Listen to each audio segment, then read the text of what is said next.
Oke, pada video kali ini gue akan membahas cara menghancurkan ego wanita. Nah, kalau lo nanya, untuk apa sih bro kita menghancurkan ego wanita? Ya gue akan kasih tahu gini bro. Ketika lo bisa menghancurkan egonya, wanita lo itu akan mendapatkan beberapa benefit. Pertama, agar cewek itu bisa berkorban sama lo, berinvestasi emosi dengan lo. Jadi kalian pacaran atau pas PDKT itu seimbang bro, 50-50, nggak lo doang yang berkorban. Keuntungan kedua, agar cewek lo itu nggak gengsian. Nah, keuntungan yang lain, misalkan biar kalian itu sama-sama punya porsi untuk ngalah. Jadi itulah istilah benefit atau keuntungan ketika kita itu bisa menghancurkan ego wanita. Jadi kalau lo bisa menghancurkan ego wanita, artinya lo itu masuk dalam kategori pria sejati. Karena hanya pria sejati saja bro yang bisa dan mau menghancurkan ego wanita. Banyak sekali orang di luar sana itu nggak mau dan takut menghancurkan ego wanita. Kenapa? Ya karena dia takut wanitanya pergi. Sebenarnya alasannya bukan takut ceweknya pergi ya bro, tapi karena cowok itu udah tahu bahwa ceweknya itu nggak cinta-cinta amat sama dia, sehingga daripada dia menghancurkan ego dia, lebih baik main aman aja dah. Karena dia tahu ceweknya nggak cinta-cinta amat sama si cowok. Nah sesimpel itu bro. Makanya gue bilang, orang yang berani menghancurkan ego wanita hanyalah pria sejati. Nah pada intinya kalau lo pengen menghancurkan ego wanita, lo bisa melakukan hal-hal yang sederhana yang gue sampaikan di sini. Oke, kita bahas hal-hal yang sederhana dulu ya bro. Kalau hal sederhana ini lo bisa lakuin, mau kamu praktekkan dan berhasil, baru kita akan masuk level yang kedua. Nah yang pertama, lo itu bisa buat cewek lo itu ngechat dan telepon duluan. Nah untuk level 1 ini, lo harus bisa melakukan hal ini. Jadi kalau lo pacaran atau pas masih PDKT, lo itu harus bisa membuat cewek itu ngechat dan telepon lo duluan. Jadi kalau lo belum bisa mencapai tahap ini, lo nggak akan bisa menghancurkan ego wanita bro. Sesimpel itu. Nah kalau cewek ini sudah berani ngechat dan telepon duluan, maka kita akan bisa masuk ke step-step yang selanjutnya. Hanya orang yang suka sama lo, cinta sama lo, yang mau ngechat dan telepon lo duluan.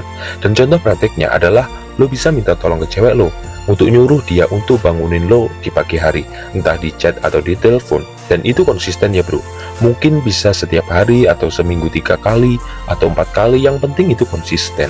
Terus lo juga bisa minta tolong ke dia untuk telepon lo jam 8 malam. Kita bisa ngobrol bareng dan lain sebagainya. Nah, bagus.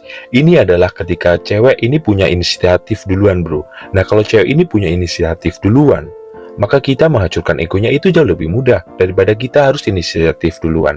Karena cewek yang mau inisiatif duluan, ini adalah cewek yang memang dia cinta sama kita. Nah cara yang kedua adalah lo bisa membuat cewek ini menunggu 10-15 menit ketika kalian ngedate. Jadi ketika lo mau jalan sama cewek atau ngedate sama cewek lo bisa mencoba teknik ini. Dengan cara apa? Misalkan lo janjian jam 9 ya. Jam 9 itu lo jemput si cewek. Nah tapi lo itu datangnya memang sengaja telat. Telatnya itu 10 atau 10 menit atau 5 menit atau 15 menit aja gitu, nggak apa-apa bro untuk awalan. Gunanya buat apa? Gunanya agar cewek ini mau menunggu lo. Nah ketika cewek ini lagi nungguin lo, secara sadar dan tidak sadar, dia itu akan memikirkan lo bro, kepikiran sama lo. Dan secara psikologis, ini menstimulan agar otaknya itu selalu punya pikiran tentang lo. Lo harus juga punya alasan yang tepat bro ketika lo telat. Jadi pas di tengah perjalanan, lo jemput cewek, lo tuh harus bilang gitu, pura-pura bohong atau memang lo ngelakuin itu beneran, itu juga nggak apa-apa bro. Alasannya bisa kena macet atau mungkin banyak kempes. Nah biar cewek ini enak, lo beliin dia deh minuman atau lo beliin dia es krim agar dia itu nggak marah. Nah cewek itu mau nungguin lo kalau alasannya jelas. Tapi kalau alasannya nggak jelas, ya itu urusannya lain. Dengan lo itu mau melakukan hal seperti ini, ya nggak cuma 1, 2 kali, 3 kali. Cewek mau nungguin lo, dan ketika lo datang ceweknya nggak marah, sip, maka selamat. Lo perlahan-lahan sudah bisa menghancurkan ego wanita.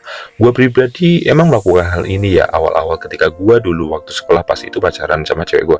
Pas itu cewek gue ini memang sebel dan marah-marah, tapi lama-kelamaan cewek gue ini seakan memaklumi gue bro. Karena alasan yang gue buat itu jelas. Awalnya gue ini alasannya gak jelas. Itu entah macet, karena mungkin istilahnya banyak kempes, atau segala macem lah. Gak masuk akal dah pokoknya. Tapi menurut cewek, alasan itu gak masuk akal bro. Sehingga gue mencari alasan yang lain. Nah salah satu caranya adalah ketika gue jemput dia, gue kasih boba, gue beliin dia boba. Sehingga pas gue sampai jemput dia nggak bisa marah. Kenapa? Karena gue beliin dia minuman. Nah itu adalah salah satu triknya bro. Nah banyak orang itu ketika telat jemput ceweknya, itu kan kadang-kadang mereka tuh selalu marahan dan lain sebagainya ya. Karena itu sebenarnya adalah tanda bahwa lo itu di bawah kontrol wanita bro. Jangan sampai seperti itu bro, karena kalau setiap lo telat dan cewek lo bad mood, ya lo itu kalau jalan-jalan jadi nggak enak, nggak have fun gitu loh bro. Nah sebisa mungkin kita sebagai pria sejati harus bisa menghandle hari seperti ini. Hubungan itu harus bisa kita yang pegang, sehingga kalaupun kita telat atau nggak datang, cewek ini nggak bakal marah sama kita. Dan ketika cewek ini nggak marah sama kita, ya hidup kita akan tenang bro. Coba lo bayangkan, misalkan ketika lo jemput cewek dan lo itu telat, selalu aja ceweknya itu marah-marah, itu kan bakal bikin pusing banget kan bro. Maka dari itu kita itu harus benar-benar mau menjadi pemimpin dalam sebuah hubungan, dan kita tuh harus punya triknya. Kalau misalkan video ini ramai, kita mungkin akan membahas step yang selanjutnya, karena ini hanyalah step pembukaan aja, belum masuk ke dalam step-step yang benar-benar kita bisa mengajukan ego wanita, sehingga wanita itu tuh akan setia sama kita, rela ngelakuin apapun demi kita. Nah mungkin itu aja yang dapat gue sampaikan. Kalau lo punya gagasan yang lain, silahkan komen di kolom komentar. Mungkin aja orang yang baca komen lo itu terinspirasi bro. Oke, semoga bermanfaat. Gue di sini coba lagi, semangat.